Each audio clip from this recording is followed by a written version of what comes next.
குரு பிரம்மா குரு விஷ்ணு குரு தெய்வோ மகேஸ்வரா குரு சாட்சாத் பரம்பிரம்மா தத்மை ஸ்ரீ குருவே நமகா.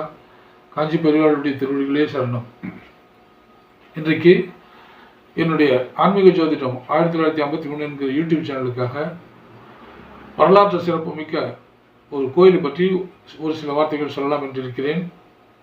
சமீபத்திலே நான் பெங்களூர் சென்றிருந்த போது அங்கிருந்து லெபாக்ஷி என்ற இடத்திலே உள்ள வீரபத்திர சுவாமி கோயிலை பார்க்க ஒரு சந்தர்ப்பம் கிடைத்தது. இந்த பிறவிலே நான் செய்த புண்ணியம் அந்த கோயிலை சென்று பார்க்க முடிந்தது. அவ்வளோ ஒரு அருமையான கோவில். அந்த கோயிலை பார்க்கும்போது மனதில் எவ்வளவோ வேதனை ஏற்பட்டது. அது கட்டி முடிக்கப்படாத ஒரு கோயிலா அல்லது கட்டி முடிக்கப்பட்டு சிதைக்கப்பட்ட கோயிலா என்று யோசனை செய்யும்போது மனசு ரொம்ப வலிக்கவே செய்தது. அந்த அளவுக்கு ஒரு அருமையான கோயிலை இனி எந்த காலத்திலும் கட்ட முடியாது. அப்படி ஒரு கோயிலை கட்டியிருக்கிறார்கள். அதில் இருக்கின்ற சிதைவுகளை பார்க்கும்போது இது சிதைக்கப்பட்டதா அல்லது கட்டி முடிக்கப்படாததா என்று யோசனை செய்தேன். எப்படி இருந்தாலும் சரி, இன்றைக்கு உள்ள நிலைமையிலே அது அப்படியே இருந்தால் கூட நான் இன்னும் கொஞ்ச காலத்திற்கு அதை பார்த்து நாம் பார்க்க ஒரு சந்தர்ப்பம் கிடைக்கும். அந்த கோயிலை பற்றி ஒரு சில வார்த்தைகள் சொல்லிவிட்டு அந்த கோயிலிலே நான் எடுத்த வீடியோவை உங்களுக்கு தொடர்ச்சியாக தொடரலாம் என்று நினைக்கிறேன். இந்த வீரபத்திர சுவாமி கோயில் என்பது 16ஆம் நூற்றாண்டிலே கட்டப்பட்ட கோயில் என்று சொல்லப்படுகிறது. சில நூல்களிலே சில ஆராய்ச்சியாளர்கள் இது விஜயநகர மன்னர் காலத்திலே கட்டப்பட்ட கோயில், 16ஆம் நூற்றாண்டில் கட்டப்பட்ட கோயில் என்று சொல்கிறார்கள். சில பேர் கொய்ச்சாள மன்னர்களால் கட்டப்பட்டது என்றும் சொல்கிறார்கள். இந்த கோயிலானது ஒரு பெரிய கல்லாலான ஒரு நிலப்பரப்பின் மீது கட்டியிருக்கிறார்கள். அதில் மேடுபள்ளங்கள் இருந்தால் கூட அதையெல்லாம் சரி செய்து ஒரு கோயில் அமைப்பிலே கட்டியிருக்கிறார்கள். இன்னும் சிறப்பு அம்சங்கள் என்ன என்று கேட்டால், அந்த கோயிலில் நிறைய பழங்காலத்து ஓவியங்கள் கூட இருக்கின்றன. அந்த ஓவியங்களும் அந்த கற்கள், அதாவது அந்த கல்லில் அவர்கள் செய்திருக்கிற வேலைப்பாடுகளை பார்க்கும்போது இது எப்படி சாத்தியமாயிற்று என்று கூட நமக்கு ஆச்சரியமாக இருக்கிறது. விஜயநகர மன்னருடைய ஒரு திறமை காட்டுவதற்காக இதை கட்டியிருக்கிறார்கள். சோற்றில் இருக்கின்ற ஓவியங்கள் கூட, குறிப்பாக ராமாயண மகாபாரதம் பற்றிய சில குறிப்புகளை கூட அந்த ஓவியங்களிலே அவர்கள் வரைந்திருக்கிறார்கள். அவர்கள் நன்கு பாதுகாக்கப்பட்டிருக்கின்றன. இதுவரைக்கும் கூட நன்றாக பாதுகாக்கப்பட்டிருக்கிறது. அங்கிருந்து சுமார் 200 மீட்டர் தொலைவிலே ஒரு மிகப்பெரிய நந்தி சிலை ஒரே கல்லிலே செய்திருக்கிறார்கள். இது உலகிலேயே உள்ள மிகப்பெரிய நந்திகளிலே ஒன்று என்று சொல்லப்படுகிறது. இந்த கோயில் ஒரு வரலாற்று சிறப்பு மிக்க கோயிலாக அமைகிறது. பெங்களூரிலிருந்து தேசிய நெடுஞ்சாலையிலே சுமார் 87 மைல் தூரத்திலே இந்த ஊர் அமைந்திருக்கிறது. லெபாக்ஷி என்ற இந்த ஊர் அமைந்திருக்கிறது. இந்த கோயில் கிபி 1530 கட்டப்பட்டதாக ஒரு சில குறிப்புகள் தெரிவிக்கின்றன. 1530 1540 என்றும் குறிப்பிட்டிருக்கிறார்கள். அச்சுத தேவராயனுடைய ஆட்சி காலத்திலே ஆளுநர்களாக இருந்த சகோதரர்களான வீரபண்ட நாயக்கர் மற்றும் வீரண்ணா இருவரும் சேர்ந்து இந்த கோயிலை கட்டியவர்களாக சொல்லப்படுகிறது. இவர்கள் வீரசைவ வாணியரின் போர் வீரர் வணிக வகுப்பை சேர்ந்தவர்களாகும். இந்த கோயில் கன்னட கல்வெட்டுகள் மட்டுமே உள்ளன. இந்த கோயிலை கட்டுவதற்காக செலவை அரசாங்கமே ஏற்றுக்கொண்டதாகவும் சில குறிப்புகள் தெரிகிறது. ஸ்காந்த புராணத்தின்படி இந்த கோயில் திவ்ய கஷேத்திரங்களில் ஒன்றாகவும் கருதப்படுகிறது. சிவபெருமானின் முக்கியமான ஒரு யாத்திரை ஸ்தலமாகவும் இது கருதப்படுகிறது. இந்த கட்டிடக்கலை விஜயநகர மன்னர்களுடைய பாணியிலே ஒரு கட்டப்பட்ட கோயிலாக இது தெரிகிறது. கருவறையின் நுழைவாயிலே நெடுவரிசையிலே கூரையின் மேலுள்ள ஒவ்வொரு இடங்களிலும் ஏராளமான சிற்பங்களும் ஓவியங்களும் இருக்கின்றன. இதை எவ்வளவு வரலாற்று ஆராய்ச்சிகள் எவ்வளவு ஆராய்ச்சி செய்தும் இதில் சில அற்புதங்களை என்ன கண்டுபிடிக்க முடியவில்லை. தொங்குகின்ற தூண் அது எப்படி அமைந்திருக்கார்கள் என்று இதுவரையிலும் கண்டுபிடிக்க முடியவில்லை.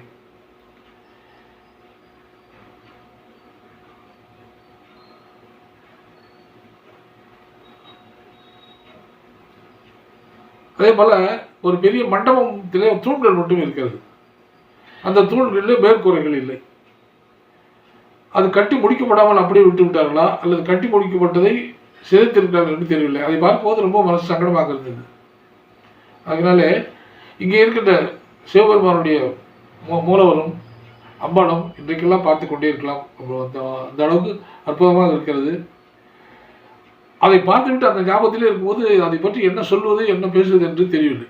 அந்த அளவுக்கு மிக அருமையாக செய்திருக்கிறார்கள். கட்டிடக்கலையின் உச்சம் என்று கூட சொல்லலாம். அது இதிலே வந்து யோக தட்சிணாமூர்த்தி, பிக்ஷாடனர், அர்த்தநாரீஸ்வரர், கல்யாண சுந்தரர், திரிபுராந்தகர், நடராஜர், கௌரி பிரசாத லிங்கோத்பவர், இப்படி நிறைய வந்து பேர்களிலே அங்கு தெய்வ மூர்த்தங்கள் அமைக்கப்பட்டிருக்கின்றன. கோயில் வளாகத்திற்குள்ளே கிழக்கு பகுதியிலே ஒரு பாறையிலே சிவன் மற்றும் பார்வதியினுடைய சிலைகள் செதுக்கப்பட்டிருக்கின்றன. இதே போல இன்னும் நிறைய அற்புதங்கள் எல்லாம் இருக்கின்றன. இதையெல்லாம் என்னால் முடிந்தாலும் நான் வீடியோ எடுத்திருப்பதை நான் தொடர்ந்து இதற்கு பின்னாலே நான் வந்து உங்களுக்கு தொடர்ந்து போட்டிருக்கிறேன். அதை நீங்கள் பார்த்து அனுபவிக்கும்படி கேட்டுக்கொள்கிறேன்.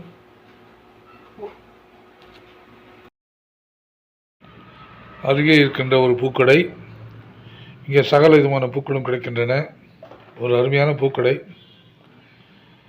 இதை தாண்டி நானும் என்னுடைய மனைவியும் ரொம்ப விரும்பி புகைப்படம் எடுத்துக்கொண்டோம். பொதுவாக என்னுடைய யூடியூப் சேனலில் வந்து என்னுடைய புகைப்படத்தை என்னுடைய மனைவியோடு சேர்ந்து நான் பரிமாறிக்கொண்டதில்லை. இப்போது சற்று ஆசையாக அந்த புகைப்படத்தை நாங்கள் எடுத்துக்கொண்டோம். இப்போது கோயிலுடைய முன்புறத்திலே நாங்கள் இருவரும் நின்று கொண்டிருக்கிறோம். இன்னும் சற்று தூரம் சென்று வலப்பக்கமாக திரும்பினால் கோயிலை சுற்றி வருவதற்காக ஒரு வழி அமைத்திருக்கிறார்கள். வலப்புறமாக நாம் செல்லும்போது அங்கே நீண்ட நெடிய ஒரு பாதை இருக்கிறது. அந்த பாதையில் நேராக செல்லும்போது அங்கே புற்கள் அடர்ந்த ஒரு நந்தவனம் போல ஒரு அமைப்பை ஏற்படுத்தியிருக்கிறார்கள். அந்த பாதை அந்த கோயிலுடைய நீளவாட்டத்திலே நெடுகு செல்கிறது. அந்த கோடி வரையிலே செல்கிறது. இது கோயிலுடைய பக்கவாட்டிலிருந்து எடுக்கப்பட்ட படம். இதற்கு அருகிலே மிக அதிகமான மரங்களும் இருக்கின்றன. அங்கே எல்லோரும் அமர்வதற்காக பெஞ்சு போட்டிருக்கிறார்கள். இது சுற்றி வருவதற்கான ஒரு இடம். அதாவது இந்த கோயிலுடைய வெளிப்பக்கம் இங்கே பிரம்மாண்டமான ஒரு மரமும் இருக்கிறது. நல்ல நிழலிலே சற்று நேரம் இளைப்பாறலாம். இப்போது கோயிலுடைய உள்பக்கமாக செல்வதற்காக நாம் சென்று கொண்டிருக்கிறோம். இது கோயிலுடைய பக்கவாட்டில் இருக்கின்ற ஒரு இடம். இந்த இடத்திலிருந்து கோயிலை வந்து புகைப்படம் எடுத்து பார்க்கும்போது அதனுடைய வெளிப்புறம் நன்றாக தெரிகிறது. மிகவும் ஒரு அருமையான இடம், நல்ல அருமையான காற்று. இப்போது கோயிலுடைய முதல் பிரகாரத்துக்குள்ளே நுழைந்திருக்கிறோம். ஒரு மண்டபம் போல நீண்ட நெடுக அமைத்திருக்கிறார்கள். சுற்றுப்பிரகாரம் போல் இருக்கின்ற அந்த இடத்திலே ஒரு மண்டபம், அருமையான வேலைப்பாடுகள் கொண்ட ஒரு மண்டபம். சிற்ப வேலைப்பாடுகள் அதிகமாக இருக்கின்றன. முதல் பிரகாரத்தில் இப்போது நாம் இருக்கிறோம். இந்த பிரகாரத்தை தாண்டி ஒரு சுற்றி வந்து நாம் கோயில் உள்ளே செல்லலாம். இதை சுற்றியுள்ள மண்டபத்திலே சற்று நேரம் இளைப்பாறி அதற்கு பின்னால் கூட கோயிலுக்குள்ளே செல்லலாம். நீண்ட ஒரு நெடிய மண்டபம், அருமையான வேலைப்பாடுகள் இருக்கின்றன. அந்த மண்டபத்தின் உட்புறம் இப்போது நாம் பார்ப்பது வந்து ஒரு நுழைவாயில் மாதிரி ஒரு இடம். இந்த இடம்தான் நான் வந்து நம்முடைய மனதை மிகவும் தொட்டு பார்த்த ஒரு இடம். ஒரு அருமையான வந்து முகையிலே தூண்கள் அமைத்திருக்கிறார்கள். என்ன செய்ய வேண்டும் என்று நினைத்து இதை செய்திருக்கிறார்கள் என்று தெரியவில்லை. வெறும் தூண்கள் மட்டும் இருக்கின்றன. மனதை நெருடக்கூடிய ஒரு விஷயம். இதற்கு மேலே மண்டபங்கள் கட்ட நினைத்தார்களா அல்லது என்ன செய்ய நினைத்தார்கள் என்று தெரியவில்லை. அல்லது ஒருவேளை இது முற்று பெறாத ஒரு இடமா என்று தெரியவில்லை. அங்கே விநாயகர் காட்சி தருகிறார். இன்னமும் கூட அவர் எவ்வளவோ செய்ய வேண்டும் என்று நினைத்திருக்கிறார்கள் என்று என்னுடைய மனதிலே தோன்றுகிறது. இன்னும் நிறைய செய்ய வேண்டும் என்று ஆரம்பித்து செய்ய விடாமல் அப்படியே நிறுத்திவிட்டார்களா என்றும் தெரியவில்லை. இந்த இடத்தை பார்க்கும்போது அப்படித்தான் தோன்றுகிறது. ஒவ்வொரு தூணிலும் கலை அம்சம், ஒவ்வொரு இடத்திலும் தங்களுடைய கைவண்ணம். இப்படியாக அந்த கோவில் பூராவிலும் வந்து ஒரு அருமையான வந்து அமைப்புகள் இருக்கின்றன. சிற்பக்கலையின் உச்சம் என்று சொல்லக்கூடிய அளவிலே மிக பிரம்மாண்டமான ஒரு கல்பாறை. இந்த பாறை முழுதாக அப்படியே தான் இருக்கிறது. இதில் ஒரு பகுதியை மாத்திரம் சில வேலைப்பாடுகள் செய்து வைத்திருக்கிறார்கள். மீதி பகுதி காலியாகவே இருக்கிறது. இதிலே வந்து சிவலிங்கங்கள் கூட அங்கங்கே பொறித்திருக்கிறார்கள். அதனால தான் நான் சொன்னேன், இந்த சிவலிங்கங்கள் பொறுத்த இடத்துக்கு பின்னாலே கூட முற்று பெறாத கல் சின்னங்கள் இருக்கின்றன. அதில் ஒரு பகுதியாக இங்கே நாகப்பாம்பு படம் எடுத்து நிற்பதை கொண்ட ஒரு அருமையான சிற்பம் இருக்கிறது. நான் கேள்விப்பட்டவரையில் அங்கே ஒரு சொன்னார், ஒரு உணவு இடைவேளையின் போது இந்த சிற்பத்தை செய்தார்களாம். சாப்பிடுவதற்காக சற்று நேரம் உட்கார்ந்தார்களாம். அது சமையலாகி சாப்பிடுவது கொஞ்ச நேரம் ஆகும் என்று சொல்லும்போது, ஏன் இந்த நேரத்தில் சும்மா இருப்பது, ஏதாவது ஒன்று செய்யலாமே அப்படின்னு நினைத்து இந்த சிற்பத்தை செய்ததாக அங்கே இருக்கிறவர் சொல்கிறார்கள். அது எந்த அளவுக்கு உண்மை என்று தெரியவில்லை. ஆனால் மிக பிரம்மாண்டமான ஒரு சிற்பம். இதுதான் இந்த கோயிலுடைய மிக சிறப்பம்சம். அதையும் நம்ம பார்க்கலாம், தூரத்திலிருந்து பார்க்கலாம். எப்படி இது, அதாவது மிக பிரம்மாண்டமான ஒரு சிற்பம். மறுபடியும் அந்த மண்டபத்தின் உள்ளே நம்ம நுழைகிறோம். அந்த மண்டபத்திற்கு தாண்டி உள்ளே சென்றால்தான் மூலவரை தரிசிக்க முடியும். அதனால் இந்த மண்டபம் தனியாக இருக்கிறது. இது ஒரு தனி பகுதியாக அமைந்திருக்கிறார்கள்.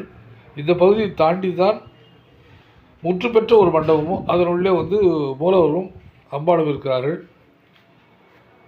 இந்த மண்டபத்தினுடைய அருமையான ஒரு சிற்பத்தை பார்க்க வேண்டும் என்று சொன்னால், ஒவ்வொரு தூணாக நான் வீடியோ எடுத்துக்கொண்டு போக வேண்டும் என்று சொன்னால் குறைந்தபட்சம் ஒரு 3 நாள் அல்லது 4 நாட்கள் ஆகும். அந்த அளவுக்கு வீடியோ எடுக்கக்கூடிய அளவுக்கு மிக பிரம்மாண்டமான சிற்பங்கள் இங்கே இருக்கின்றன. ஒவ்வொரு தூணிலும் அந்த கலைஞனுடைய கற்பனையை ஒதித்திருக்கிறான். எப்படித்தான் செய்தார்களோ என்று நினைக்கும்படியான ஒரு அற்புதமான அமைப்பு. இந்த பிரம்மாண்டமான கல் தூணில் ஒரு சிறு இடத்திலே தவறுதலாக ஒளிப்பட்டு ஏதாவது ஆனால் கூட அந்த கம்பம் பிரயோஜனம் இல்லாமல் போயிடும். அவ்வளவு கவனமாக இருந்து செய்திருக்கிறார்கள். இப்போது நாம் உள் மண்டபத்தில் நுழைந்திருக்கிறோம். இந்த மண்டபத்தின் உள்ளே தான் மூலவரும் அம்பாளும் இருக்கிறார்கள். இதில் தொங்குகின்ற ஒரு தூணு இந்த ஒரு மண்டபத்தில் தான் இருக்கிறது. இந்த மண்டபத்தை ஒரு நாள் பூரா பார்க்கலாம். அந்த அளவுக்கு இந்த மண்டபத்தினுடைய ஒவ்வொரு தூணிலும் அருமையான சிற்பங்களை செதுக்கியிருக்கிறார்கள். இது என்னால் முடிந்த அளவு நான் படம் எடுத்திருக்கிறேன். ஒவ்வொரு தூணாக ஓடி ஓடி சென்று படம் எடுத்தேன். எதை எடுப்பது எடுத்து விடுவது என்று தெரியவில்லை. அந்த அளவுக்கு ஒரு சிறப்பான ஒரு அம்சமாக இருக்கிறது. இதை கட்டி முடிக்க எவ்வளோ சிரமப்பட்டிருக்கிறார்களோ, எத்தனை நாட்கள் செலவழித்தார்களோ, எப்படி உள்ளால் முடிந்தது என்று இதெல்லாம் நினைத்து பார்க்கும்போது இக்காலத்தில் இது முடியுமா என்று தெரியவில்லை. தகுந்த உபகரணங்கள் இல்லாமல், ஒரு டெக்னாலஜி இல்லாமல் அந்த காலத்தில் கூட சாதாரண ஒரு ஒளியினாலே இவர்கள் இந்த அளவுக்கு செய்திருக்கார் என்று சொன்னால், இது ஒரு தெய்வீகமான அம்சம் இல்லாமல் இதை செய்ய முடியாது. இது மனித முயற்சி அல்லது ஒரு தெய்வீக முயற்சி என்று தான் நான் கருதுகிறேன். அப்படி ஒரு அருமையான ஒரு அமைப்பு. இதன் தொடர்ச்சியாக தொங்குகின்ற தோணி கூட நான் படம் எடுத்திருக்கிறேன். முடிந்தவரையில் கீழே குனிந்து அந்த இடைவெளி தெரிகிற மாதிரி கூட எடுத்திருக்கிறேன். அது ஒரு சில வினாடிகள் எடுக்க முடிந்ததுனாலே அதை நீங்கள் கவனமாக பார்க்கலாம். இந்த கல்லில் இருக்கின்ற சிற்பங்கள் ஒரு அருமையான நாட்டியத்தாரர்களை படம் எடுத்திருக்கிறேன். என்னதான் சொல்லுது என்று தெரியவில்லை. அந்த அளவுக்கு மிக பிரம்மாண்டமாக செய்திருக்கிறார்கள். ஒவ்வொரு தூணிலும் ஒரு கலை உலகம் இருக்கிறது. ராமாயணம் மகாபாரதத்தை சொல்லக்கூடிய சிற்பங்கள் எல்லாம் கூட இருக்கின்றன. இதுதான் தொங்குகின்ற ஒரு தூண். இந்த தூணுடைய அடிப்பகுதி லேசாக கோடு போல தெரியும் பாருங்கள். இதை நான் நன்றாக குனிந்து படம் எடுத்தேன். அதற்கு மேல் என்னால் குனிந்து எடுக்க முடியவில்லை. இதுதான் தொங்குகின்ற தூணுடைய பகுதி. பாருங்கள், கோடு மாதிரி தெரிகிறது பாருங்கள். அதுதான் அந்த கேப்பு.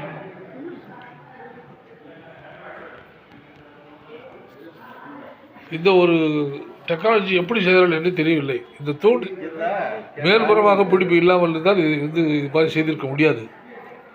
மேல் பகுதியிலே வருகின்ற ஒவ்வொரு பீமிலும் இந்த கம்பத்தினுடைய தொடர்ச்சி இருந்தால் ஒழிய இவ்வளவு எடை கொண்ட இந்த கம்பம் தொங்குவதற்கு வாய்ப்பே இல்லை. அதனாலே இந்த தூணுடைய வெயிட், அதாவது கனம் எவ்வளவோ அதை தீர்மானித்து அதை தாங்குகின்ற அளவுக்கு குறுக்கும் நெடுக்குமாக பீம்கள் அமைத்து அந்த தூணை அதில் தூக்கி மாட்டியிருக்க வேண்டும். அப்படி மாட்டினால்தான் இதை செய்ய முடியும். அந்த அளவுக்கு மிக அருமையாக செய்திருக்கிறார்கள். எல்லோரும் பார்க்க வேண்டிய விஷயம். பெங்களூர் பக்கம் யாராவது சென்றால் அவசியம் அங்கிருந்து ஒரு 85 மைல் தூரத்தில் இருக்கின்ற இந்த லெபாக்ஷி என்ற இந்த கோயிலை சென்று பார்த்து வாருங்கள். தெலுங்கிலும் கன்னடத்திலும் லேபு என்று சொன்னால் எழுந்திரு என்ற அர்த்தம், பட்சி என்றால் பறவை என்ற அர்த்தம். ராமாயண தொடர்புடைய இந்த இடத்திலே லேபு பக்ஷி அதாவது பட்சியை எழுந்திரு என்று சொல்வதை சொல்வாரியாக அது வந்து வழக்கு மொழியாக வந்து லெபாக்ஷி என்று மாறிவிட்டது. இந்த இடத்திலே மிக பிரம்மாண்டமான ஒரு பாறையின் மீது ஒரு பறவை அமைத்திருக்கிறார்கள். ராமாயண தொடர்புடைய அந்த பக்ஷி அதை நீங்கள் கண்டுபிடிக்கலாம்.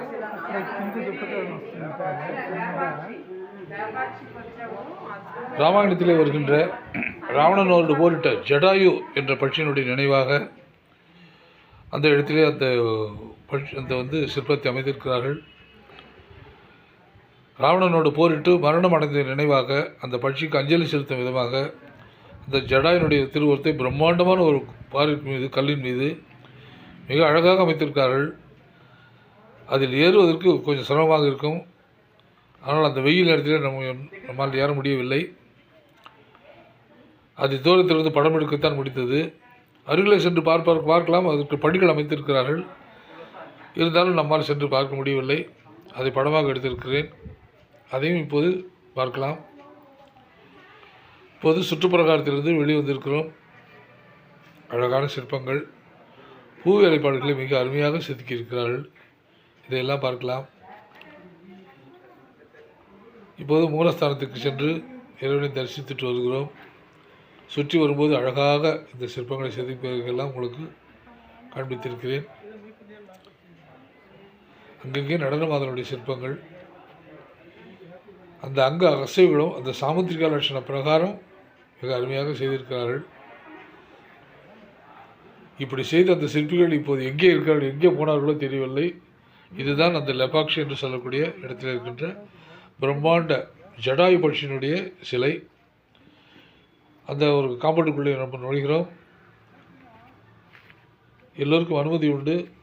கட்டணம் செலுத்தித்தான் உள்ளே நுழைய முடியும். அங்கே குளிர்பானங்கள் இருக்கின்ற கடையும் பிஸ்கட்டுகள் எல்லாம் கூட கிடைக்கின்றன. ஒரு நந்தவனம் போல் அமைத்திருக்கிறார்கள். நாம் இப்போது உள்ளே சென்று கொண்டிருக்கிறோம். இந்த இடத்திலிருந்து மேலே செல்வதற்கான படிகள் இருக்கின்றன. இதுதான் ஜடாயு பெண்ணுடைய என்கிற பட்சி. இங்கே மேலே கூட சென்று பார்க்கலாம். ஆனால் நம்மால் சென்று பார்க்க முடியவில்லை. இதற்கு அருகிலே ஒரு 100 மீட்டர் தூரத்தில் பிரம்மாண்டமான நந்தி ஒன்று செய்திருக்கிறார்கள். இந்த நந்தி வந்து ஆசியாவிலேயே இருக்கின்ற மிகப்பெரிய 5 நந்திகளிலே ஒன்று என்று சொல்கிறார்கள். இந்த நந்தி சிலை சுற்றி பூங்கா போல அமைத்திருக்கிறார்கள். மிகவும் அருமையாக இருக்கிறது. தூரத்திலே இந்த பட்சியினுடைய கல் சிற்பம் தெரிகிறது பாருங்கள். இதுதான் ஜடாயினுடைய நினைவாக செய்த அந்த சிற்பம். அருகிலேயே 80 ஒரு 100 மீட்டர் தூரத்திலே இந்த நந்தியினுடைய சிற்பம். இப்போது நந்தியினுடைய சிற்பத்தையும் அந்த ஜடாயுனுடைய சிற்பத்தையும் அருகருகே சற்று காட்டியிருக்கிறேன். மிக அருமையான இடம். எல்லோரும் கண்டுபிடி